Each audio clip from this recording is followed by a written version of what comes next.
Greetings. So glad to see all of you here today. We have a fascinating study. We are going to conclude our series on the 24 elders of the book of Revelation. However, before we do, we want to ask for the Lord's presence as we open His Word. So I invite you to bow your heads with me as we pray. Our Father and our God, what a joy it is to come into your presence once more with the only intention of hearing your voice speaking to us through the ministry of your Holy Spirit as you open your holy word to us. Father, we realize that human wisdom is insufficient to grasp the great things of your word. And that's why we need divine wisdom. We need divine help. And so we ask that you will come close to us through the ministry of the Spirit and the angels. And we thank you for your promise that you will be with us, because we ask it in Jesus' name. Amen. Isaiah chapters 24 through 27 are what some theologians have called the little apocalypse, or the little book of Revelation in the Old Testament. The reason why some theologians have referred to these chapters as the little book of Revelation in the Old Testament is because these three chapters actually have a very close relationship with the last three chapters of the book of Revelation. Now, I'd like to begin by having us turn in our Bibles to Isaiah 24, and I would like to read verses 1 through 4. And immediately you're going to realize that this is describing the cataclysmic global events that will take place at the second coming of Jesus Christ.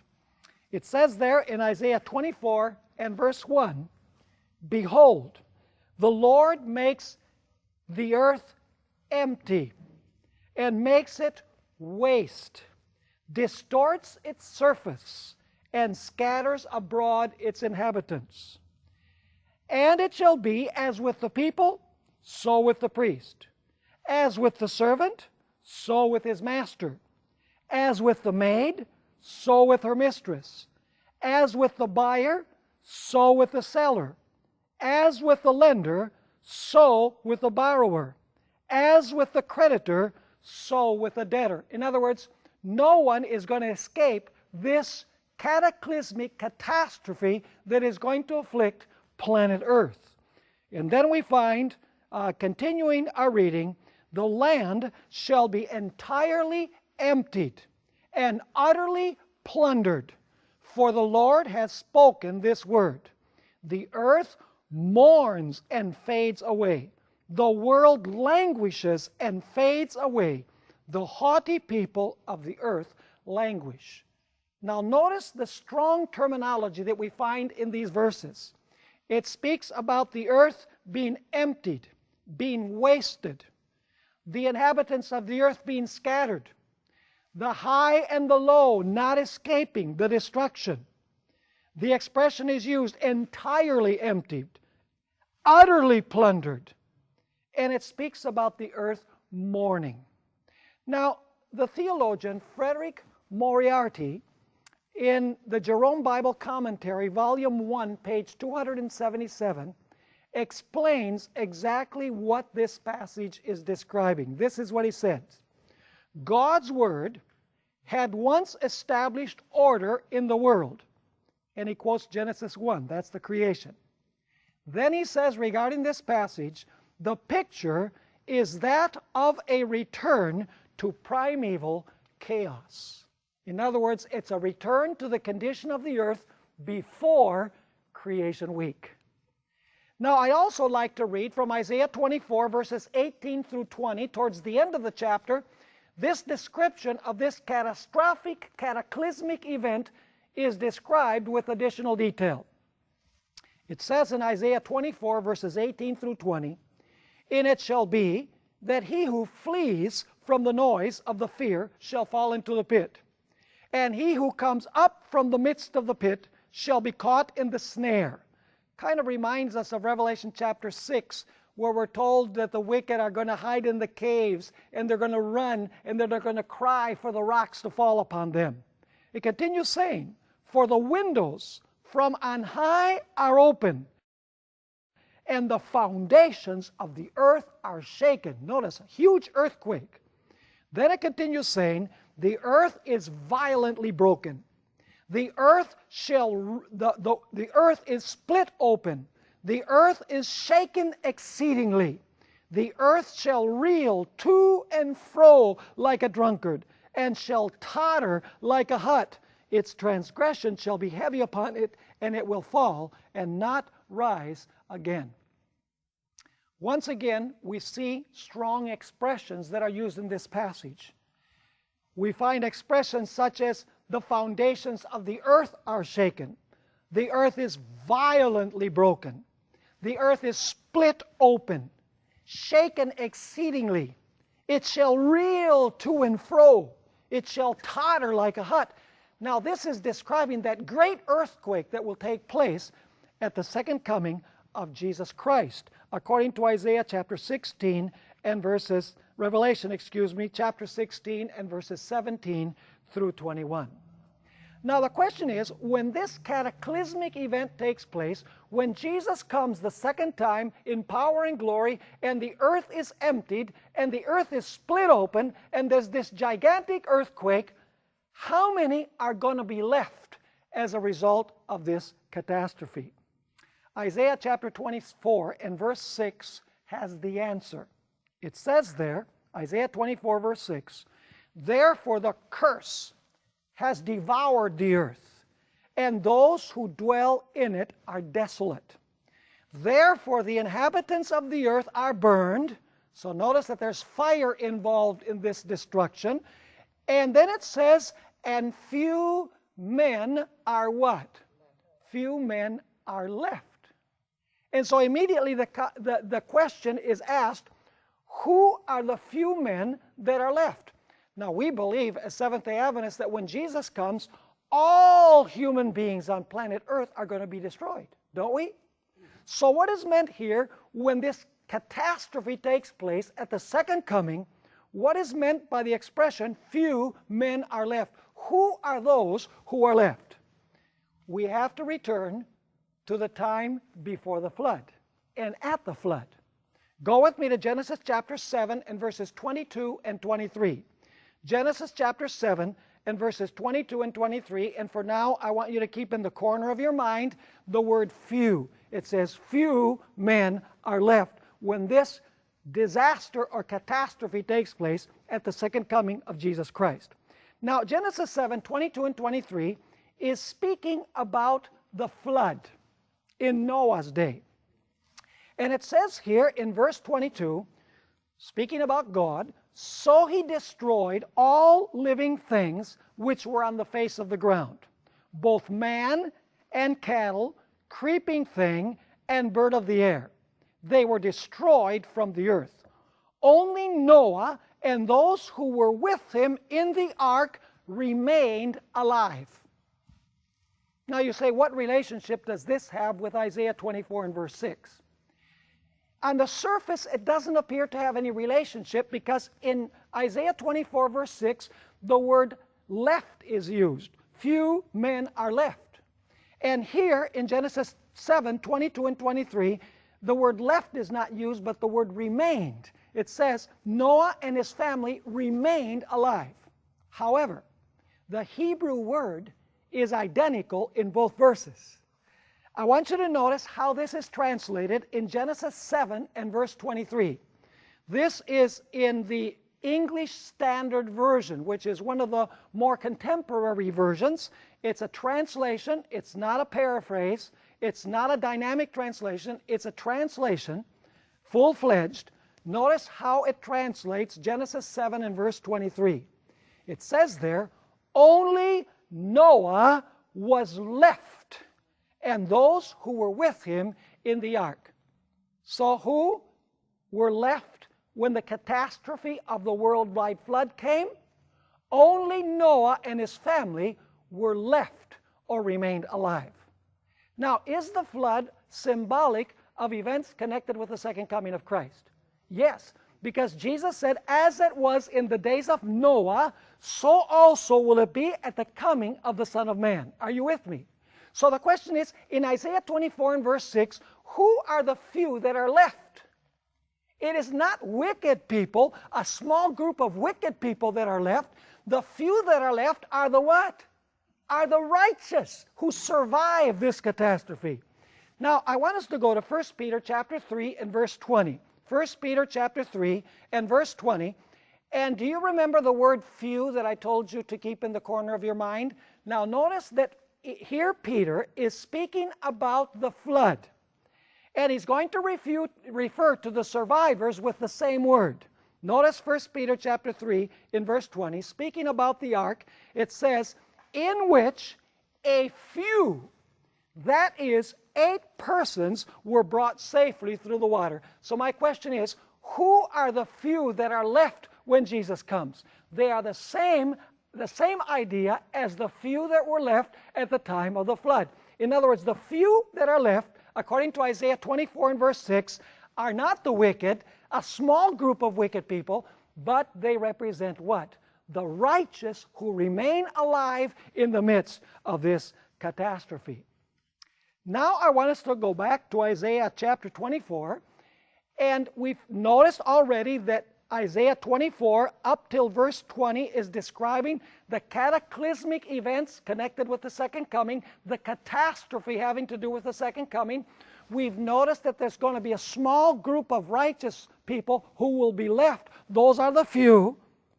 But now I want you to notice something very interesting that's going to happen with the wicked. It says in Isaiah 24 and verse 21, listen carefully, this is at the second coming. It shall come to pass in that day, which day? He's been describing the second coming, right? It shall come to pass in that day that the Lord will punish on high the host of the exalted ones, and on the earth the kings of the earth. Now, do you notice that there are 2 groups that are punished here? The first group that are punished are the host of the exalted ones, and the other group are the kings of the earth. Now, I need to read this in a different translation because it comes through in a clearer way. In the Revised Standard Version, Isaiah 24 and verse 21 reads in this way. In that day, that is the day when this catastrophe takes place at the second coming, in that day the Lord will punish the powers in the heavens above and the kings on the earth below. I like that translation.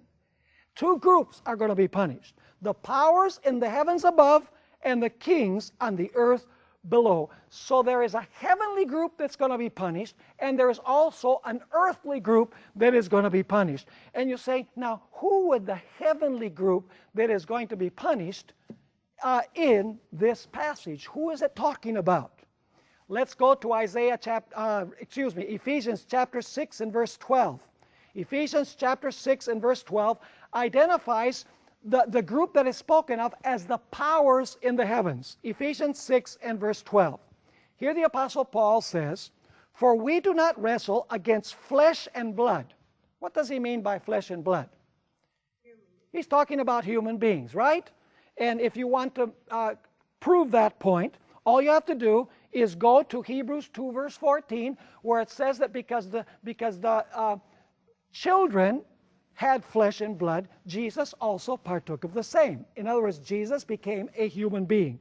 So we do not wrestle against flesh and blood, that is, against human beings merely, but against what? Principalities, against powers, against the rulers of the darkness of this age, and now notice, against the spiritual hosts of wickedness, where? In heavenly places. Now let me ask you, who are those hosts, those spiritual hosts in high places that we're struggling against? They're not flesh and blood. They are what? Satan and his angels. So the question is, who are these that are described in Isaiah 24 and verse 21 as being punished because they are the powers in the heavens? It's talking about Satan and his angels.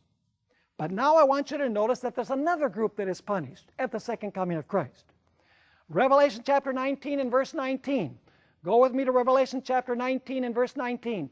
This verse is describing the conclusion of the second coming of Christ. And I want you to notice who is going to be punished at the second coming of Christ. It says there in Revelation 19 and verse 19, and I saw the beast, and then who else? The kings of the earth and their armies gathered together to make war against him who sat on the horse and against his army. And then verse 21 says that the kings of the earth are destroyed by the sword that comes forth from the mouth of he who is seated on the white horse. In other words, they're destroyed by Christ. So what are the two groups that are punished when Jesus comes? The first group are Satan and his angels that are described in the book of Ephesians as spiritual hosts of wickedness in heavenly places. The other group are described as the kings of the earth. Now the question is, what is the punishment that is given to these exalted heavenly ones and these kings of the earth? We have to go to Isaiah 24 and verse 22, and for now we'll only read the first half of the verse. Notice what the punishment is. Remember, this is taking place at the second coming of Christ. There's this cataclysm, there's this catastrophe that is taking place, and there are few that are left, which are the righteous, the ones that survive this catastrophe, but then there are two groups that are going to be punished at the second coming. Now, notice Isaiah 24 and verse 22 for what the punishment is. It says there, they will be gathered together as prisoners are gathered in the pit and will be shut up in the prison. What is the punishment that takes place for the hosts on high and for the kings of the earth? The wicked? They are going to be what? They are going to become prisoners in the pit, and they are going to be shut up in the prison. It says here in Isaiah 24 and verse 22. Now the question is, what is meant by the pit? Well, we need to look at other texts from Scripture to find out what the pit is. Let's go to Genesis chapter 37 and verse 24. This is the same identical Hebrew word that we're going to look at now. Genesis 37 and verse 24. It's talking about the experience of Joseph. And I want you to notice what they did, what his brothers did with Joseph. It says there in Genesis 37:24, then they took him and cast him into a what? Into a pit. The same identical word that we find in Isaiah. And the pit was empty, there was no water in it. What was this really? It was a cistern, right? Where water was drawn to supply the needs of the people that lived nearby. And so it says here that Joseph was cast into this pit. Now let me ask you, was he alive? Yes. Did he stay there permanently? No. It was only until it could be decided what was going to be done with him. Now let's go to Isaiah 38, where this same word is used. Isaiah 38 and verse 6. This time it's talking about Jeremiah. And you know Jeremiah was thrown into the dungeon. And that word dungeon is the same word that is used in Isaiah chapter 24. It says there in Jeremiah 38 and verse 6, so they took Jeremiah and cast him into the dungeon of Malchiah, the king's son, which was in the court of the prison. And they let Jeremiah down with ropes. And in the dungeon there was no water but mire. So Jeremiah sank in the mire, that is, in the mud. Now that word dungeon is the same identical word that is translated pit in Isaiah chapter 24. Now, what was this pit that Jeremiah was thrown into, this dungeon? It was actually the water well of the prison. Now let me ask you again, was Jeremiah thrown into the pit in a living state? Yes, he was. Was he thrown into the pit permanently? No. He was only thrown in there until it could be decided what they were going to do with him, until a final decision was made. And so the pit can refer to a place of confinement where living individuals exist until a decision is made about what is going to happen with them. But do you know that the word pit, the same identical Hebrew word, is also used to describe people who are placed in the tomb and are prisoners of the grave? Notice Isaiah 38 and verse 18. Isaiah chapter 38 and verse 18. Very interesting that the pit can also refer to a place where dead people are, where dead people are confined in prison, so to speak. It says there in Isaiah 38 and verse 18, for Sheol, some versions translate that the grave, that's the correct translation, for Sheol cannot thank you. Death cannot praise you. Those who go down to the what? To the pit cannot hope for your truth. Do you see the three synonymous terms? It uses the word Sheol, which means grave. It refers to the word death, cannot praise you. And then it refers to the place of confinement as the pit. So in other words, the word pit can refer to individuals who are placed in a prison in a living state until it's decided what's going to happen with them, or it can refer to individuals who are retained or kept in prison in a state of death. Now, why do I bring this up? I think you already know. I can see some smiles on some faces here. Go with me to Revelation chapter 20 and verses 2 and 3. Is there a group that is going to be confined to a prison on this earth at the second coming in a living state? Yes or no? Who? The high and exalted ones. That's right, that we studied about. Revelation 20 verses 2 and 3. And you're probably wondering, what does this have to do with the 24 elders? Well, we're studying the context. We'll come to the elders in a few moments. It says there, he laid hold of the dragon. Who is the dragon? The devil. That serpent of old, who is the devil and Satan, and what did he do with him? And bound him for 1,000 years. Is he going to be retained somewhere? Absolutely.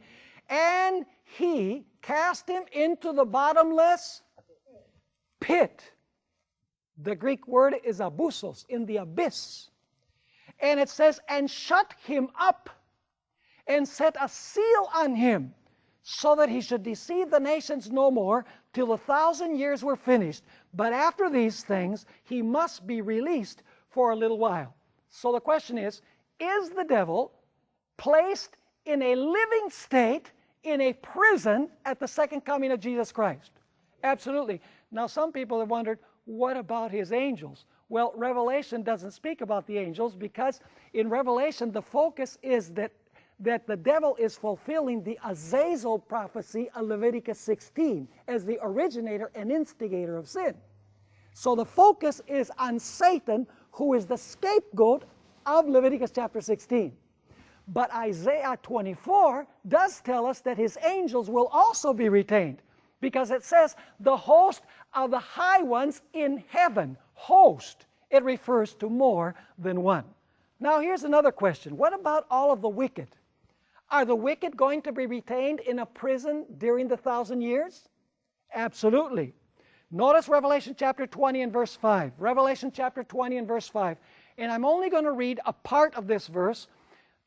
If you read, for example, in the New International Version, you're going to notice that this is a parenthetical statement. It breaks the flow of thought with what comes before and what comes after, because it's wanting to clarify what's going to happen with the rest of the dead who did not resurrect when Jesus came. In other words, with the wicked dead who were not raised when Jesus came on the clouds of heaven. It says in Revelation 20 verse 5, but the rest of the dead, that is, those who were not taken to heaven with Christ when he came to resurrect the righteous dead, but the rest of the dead did not live again until when? Until the 1,000 years were finished. What's going to happen with all of the wicked during the 1,000 years? They are going to be contained in the tomb. They are going to be dead.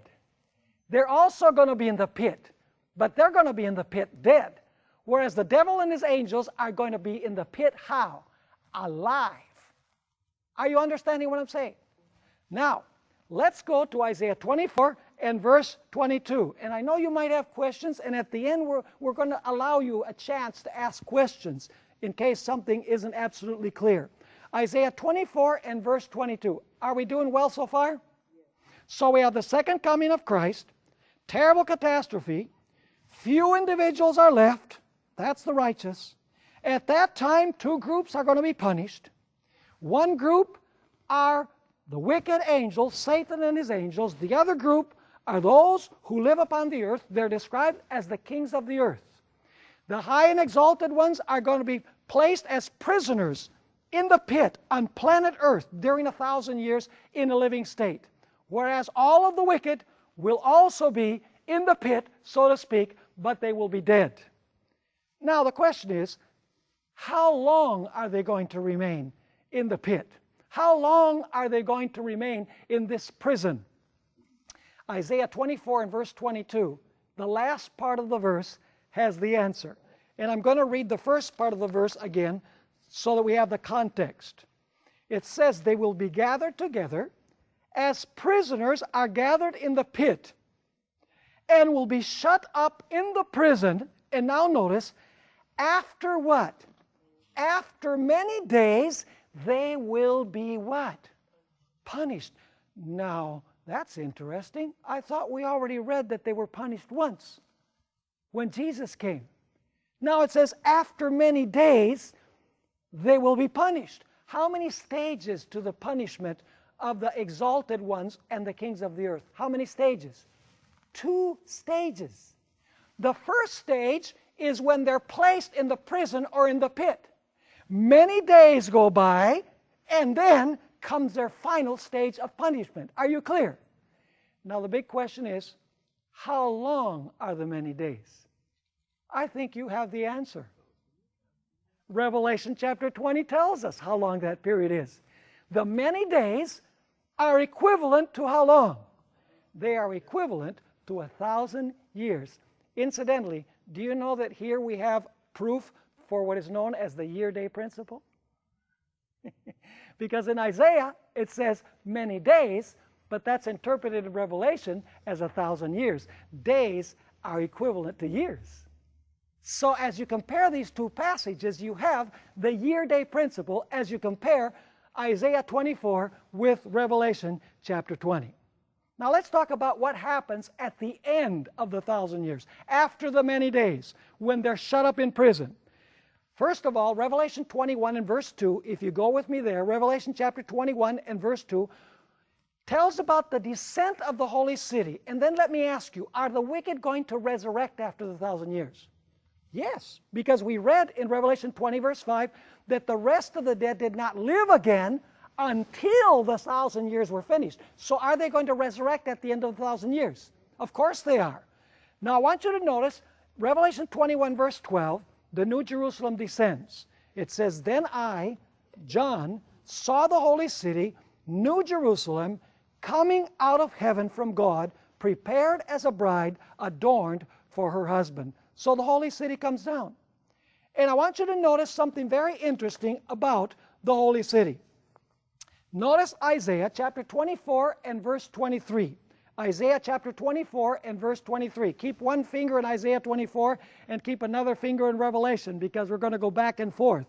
Isaiah 24 and verse 23 says something very interesting about the sun and the moon.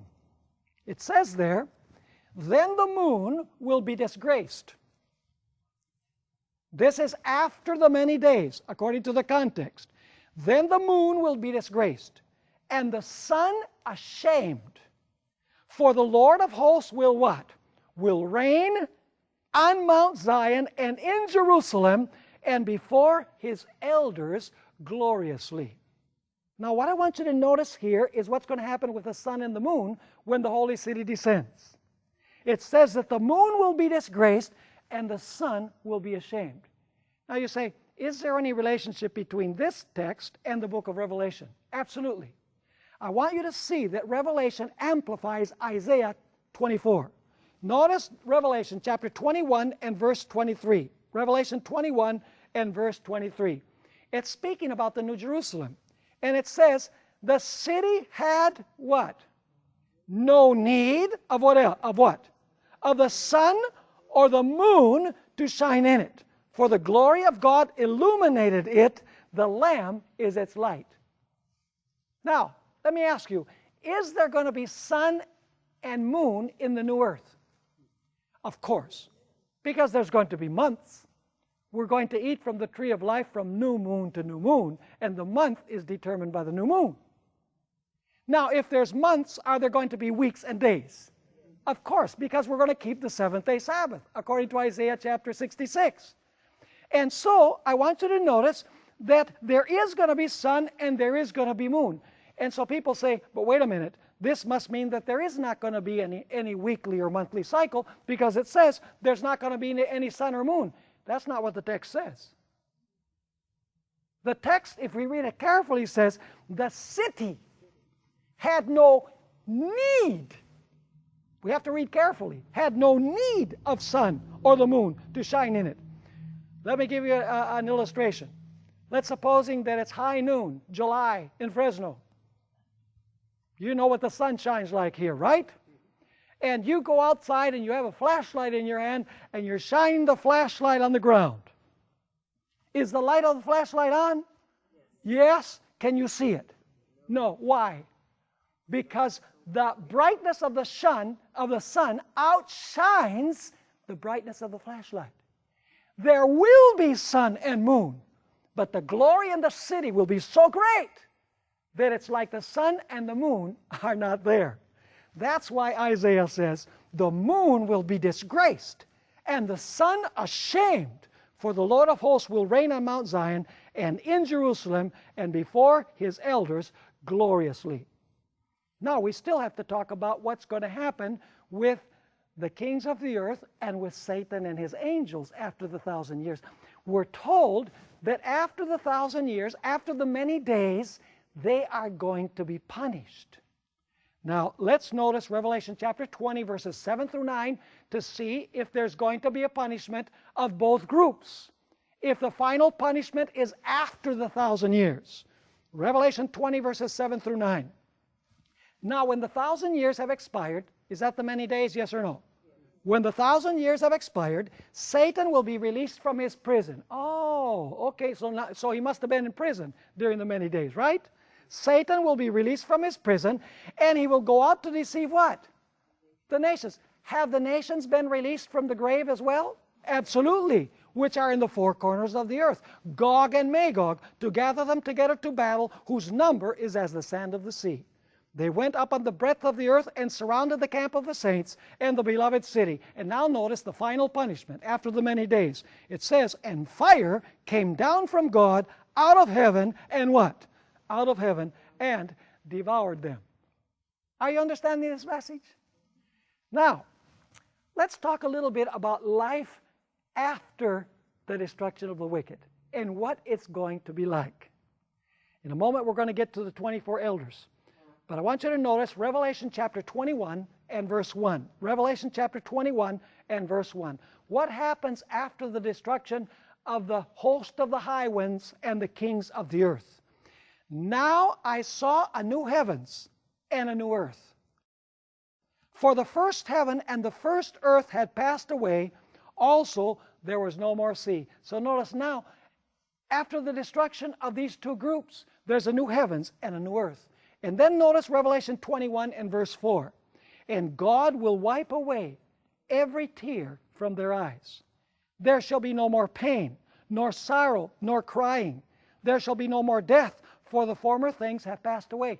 Now, if you're still wondering whether there's a connection between Revelation 20 and 21 and the book of Isaiah, that idea will be dissipated, because this verse comes from Isaiah.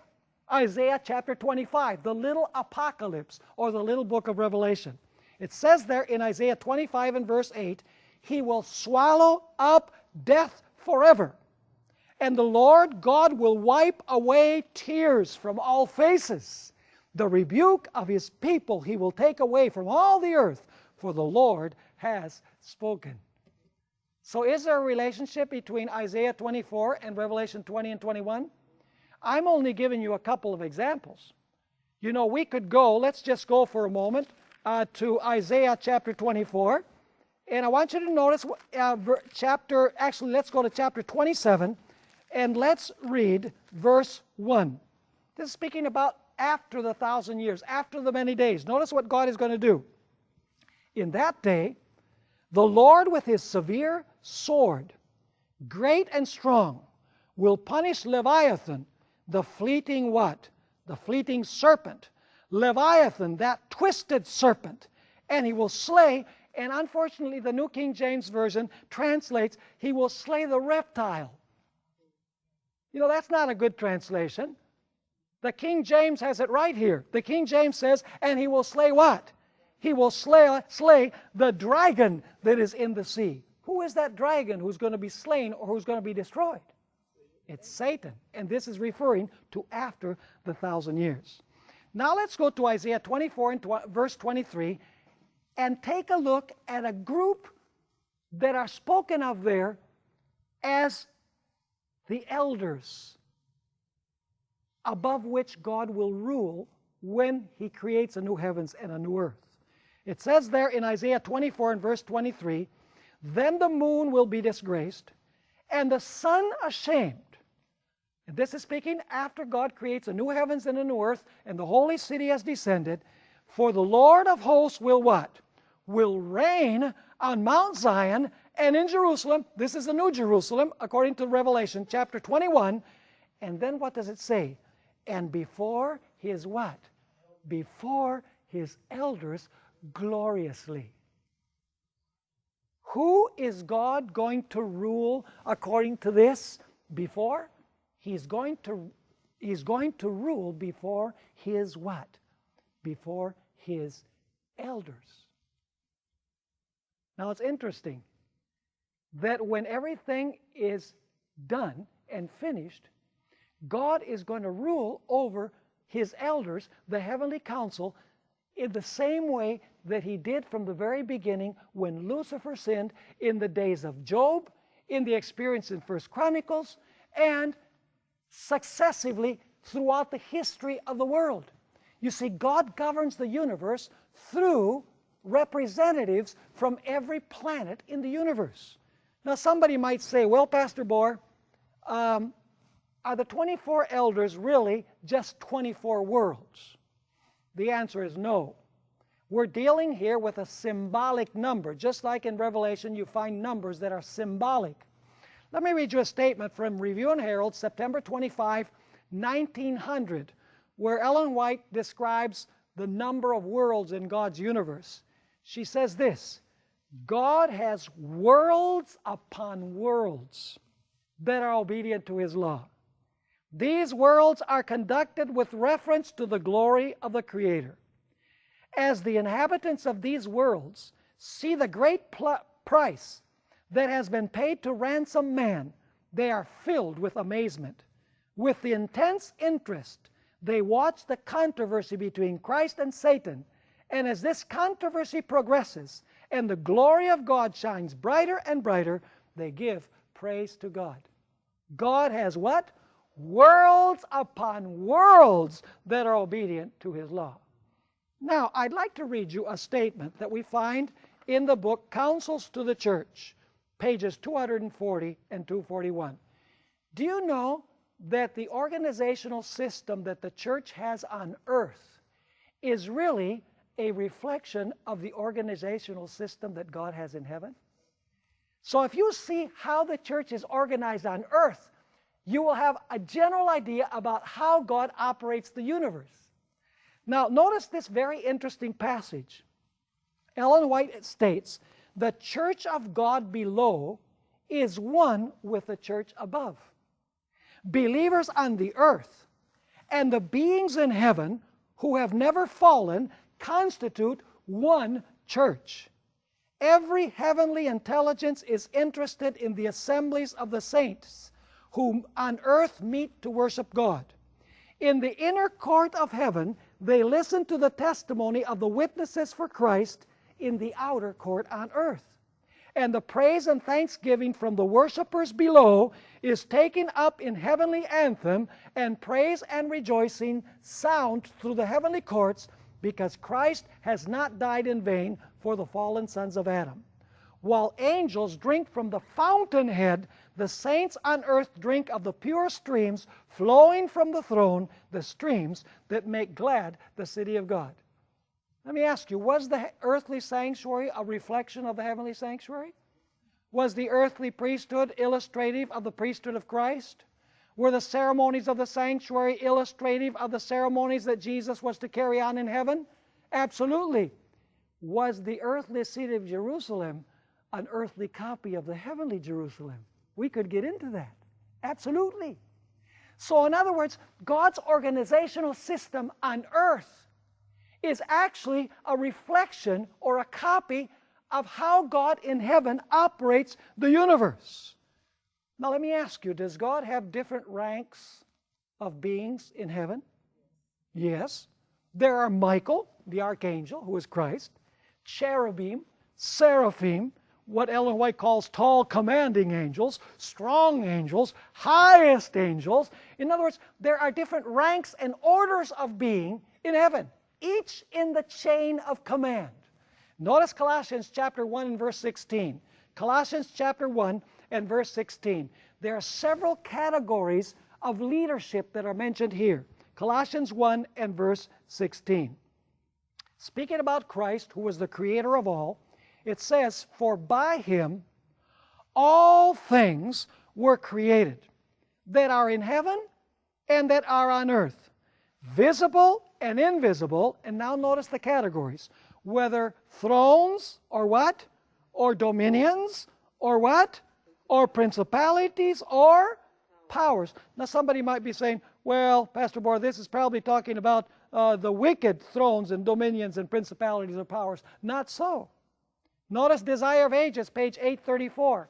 When Christ ascends to heaven and enters through the gates into the city to go into the holy place, where all heaven is waiting for his arrival, we find this statement: "With joy unutterable, rulers and principalities and powers acknowledge the supremacy of the Prince of Life."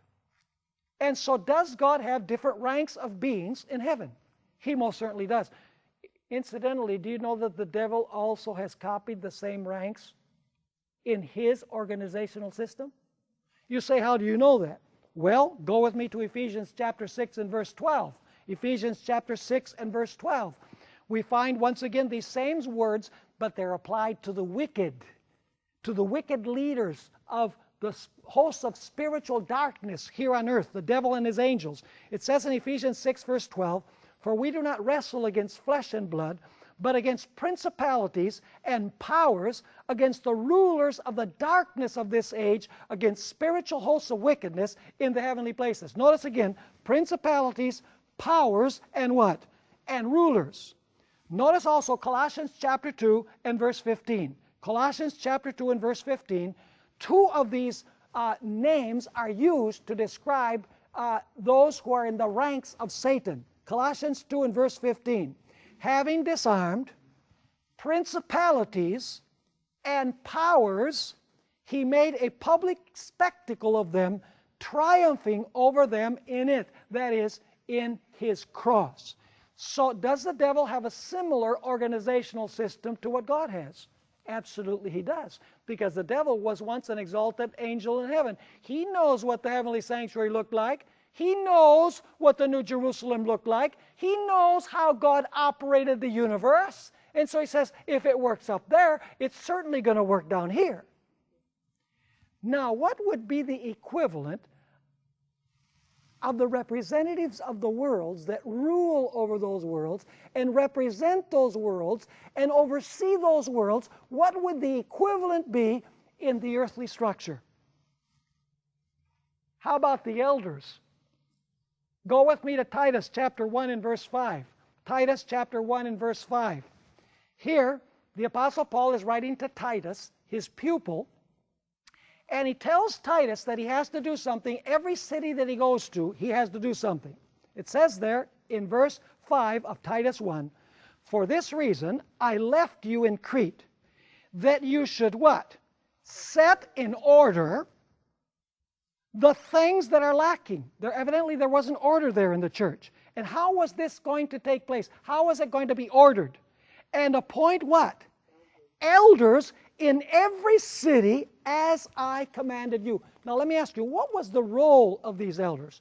We'll come back to that in a few moments. But the role of these elders was to represent their churches.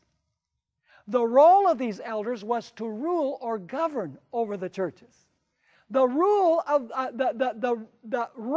these elders was for them to oversee the functioning of God's work in that specific church. Now, let me go for a moment, before we go and prove this from the New Testament, I want to go to the Old Testament, to Numbers 11, verses 16 and 17, where it speaks about the 70 elders. Have you ever heard of the 70 elders that Moses established? I want you to notice that they were leaders, that they were rulers, they were overseers, and they were representatives of their tribes. It says there in Numbers 11, verse 16, so the Lord said to Moses, gather to me 70 men of the elders of Israel, whom you know to be elders of the people, and what? Officers over them. Did they rule over them? Most certainly. Bring them to the tabernacle of meeting, that they may stand there with you. Then I will come down and talk with you there. I will take of the Spirit that is upon you, and I will put the same upon them. Are they ordained with the Spirit for their function? Yes. And notice, and they shall bear the what? They shall bear the burden of the people. Is this an administrative post? Yes. The burden of the people, that you may not bear it yourself alone. It's interesting to notice Ellen White's comment in Acts of the Apostles, page 94. She speaks about these elders, and she says the following. Later, when choosing 70 elders to share with him the responsibilities of leadership, Moses was careful to select as his helpers men possessing dignity, sound judgment, and experience. In his charge to these elders, listen carefully, at the time of their ordination, were they ordained, the 70 elders? Absolutely. Did they receive the Spirit? We already read it. And so it says, in his charge to these elders at the time of their ordination, he outlined. Now, does that pattern back there also apply to the organizational structure of the church? She says, in his charge to these elders at the time of their ordination, he outlined some of the qualifications that fit a man to be a wise ruler in the church. Are you with me? Now let's go to 1 Timothy chapter 5 and verse 17. 1 Timothy chapter 5 and verse 17. And we really have to motor now, because the clock is the greatest enemy we have. 1 Timothy chapter 5 and verse 17. Notice what the Apostle Paul has to say. Let the elders, and if you read the previous verse, it's talking about the elders of the church. That's the context. Let the elders who what? What's the next word? Oh, who rule. So they're rulers. Are the 24 elders rulers? Do they sit on thrones? Do they have crowns on their heads? Absolutely. Let the elders who rule well be counted worthy of double honor, especially those who labor in the word and doctrine. Notice 1 Timothy chapter 3 and verses 4 and 5. Once again, it's speaking about the elders. Notice 1 Timothy chapter 3 verses 4 and 5. Here the Apostle Paul says that the bishop or overseer, interesting, the word bishop means overseer. The bishop or overseer must be one who what? There it is again. Who rules his own house well, having his children in what? In submission with all reverence. For if a man does not know how to rule his own house, how will he what? Take care of the church of God. Are you understanding the role of the elder on earth? Is that the same type of role that the elders play in heaven? Absolutely. And you know what? The elders in the New Testament were representatives of their churches when a general council was celebrated on earth. Notice Acts chapter 15 and verse 6. It's speaking about the first general council of the church. This was in the year 49 AD. It was celebrated in Jerusalem. And I want you to notice who were the ones who gathered there to make the decision about whether the Gentiles should be circumcised or not. See, the church is dealing with this thorny issue of circumcision. So who's going to decide? Is it decided by Peter, who's sitting there, and he's the Pope, and he says, I declare no more circumcision? No, it's decided in a council with representatives, elder representatives from all over the empire. Notice Acts 15 and verse 6. Now, the apostles and elders came together to do what? To consider this matter. And then let's go to Acts chapter 16, verses 4 and 5. We don't have time to study everything concerning the Jerusalem council. But I want you to notice that once the decision was made in the council, everybody had to abide by it. The decision went to all of the churches. It says in Acts 16, 4 and 5, and as they went through the cities, this is Paul and Barnabas, as they went through the cities, they delivered to them, that is to the churches in those cities, the decrees to keep, which were determined by whom? By the apostles and who else? And the elders at Jerusalem. So the churches were strengthened in the faith and increased in number daily. Question: do the elders gather in a general council to make decisions concerning the welfare of the entire church? Absolutely. Is that true also of the elders in God's heavenly kingdom? They represent planets and they come to deliberate regarding the well-being of the entire universe? Absolutely. Now notice how Ellen White comments about this in the book Acts of the Apostles, page 95. She says, the order that was maintained in the early Christian church made it possible for them to move forward solidly as well as a well-disciplined army clad with the armor of God. The companies of believers, though scattered over a large territory, were all members of one body. All moved in concert and in harmony with one another. When dissension arose in a local church, as later it did arise in Antioch and elsewhere, and the believers were unable to come to an agreement among themselves, such matters were not permitted to create a division in the church, but were referred to a general council of the entire body of believers, made up of appointed delegates from the various local churches, with the apostles and elders in positions of leading responsibility. Thus, the efforts of Satan to attack the church in isolated places were met by concerted action on the part of all, and the plans of the enemy to disrupt and destroy were thwarted. Are you catching a picture? So what is the role of the 24 elders? Remember, it's a symbolic number. What is the role of the representatives of the worlds? They rule over those worlds. They oversee those worlds. They represent those worlds before the heavenly council. Do you remember that we noticed when Lucifer sinned, what did God do? God could have sat on his throne and he could have said, oh, this individual has violated my law, he's rebellious, throw him out. But according to the spirit of prophecy, God gathered the heavenly council. And he said, okay, folks, this is what we have. This is the problem that has come up in the universe. Now, what do you suppose we're supposed to do? The spirit of prophecy tells us that the heavenly council said to God, expel him from heaven. Interesting. That God cares what his creatures, how his creatures see him. In other words, God runs a representative style of government. Interesting. God is a God of democracy. Now, could God do it all by himself if he wanted to? Of course he could. But God cares to involve all of the beings in his entire universe and has delegated the responsibility to represent in the heavenly council every planet in his vast universe when decisions are made that affect not only a local situation, but that affect the entirety of the universe.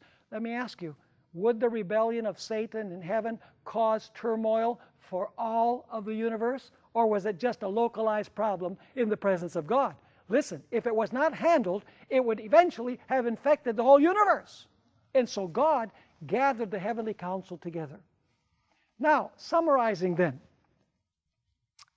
the elders on earth give us a pattern so that we can understand the roles of the elders in heaven. The elders are rulers and overseers.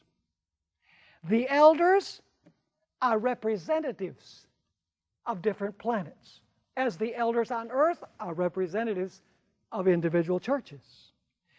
The elders deliberate in a council, and the elders are administrators of their section of the church. They are officers, as Ellen White says many times in her writings. So do the elders have a very important function in God's administration of the universe? They most certainly do. And you know, it's really nice that someday, as I was mentioning before, we'll be able to travel to all of these worlds. And we'll be able to meet the representatives from those worlds. And we'll be able to talk to those representatives of the worlds. And as we also studied, Adam will be reinstated in his first dominion. He will represent planet Earth in the heavenly council. Isn't it marvelous the way that God operates his universe? You know, God could do it all himself, but God gives different gifts in the church to make sure that the church functions in perfect harmony and in perfect unity. What a wonderful and marvelous God we have. And so, in conclusion, the 24 elders are powerful, strong, the highest of angels that have been placed in different worlds to oversee and rule those worlds and represent those worlds before the heavenly council. And someday we will have the privilege of meeting them, and will become acquainted with them, and will be able to ask them undoubtedly many questions about history and how it transpired and how God was vindicated before all of the beings of his universe. What a wonderful and marvelous God we have. Let's make sure that we don't miss the boat and that we are there.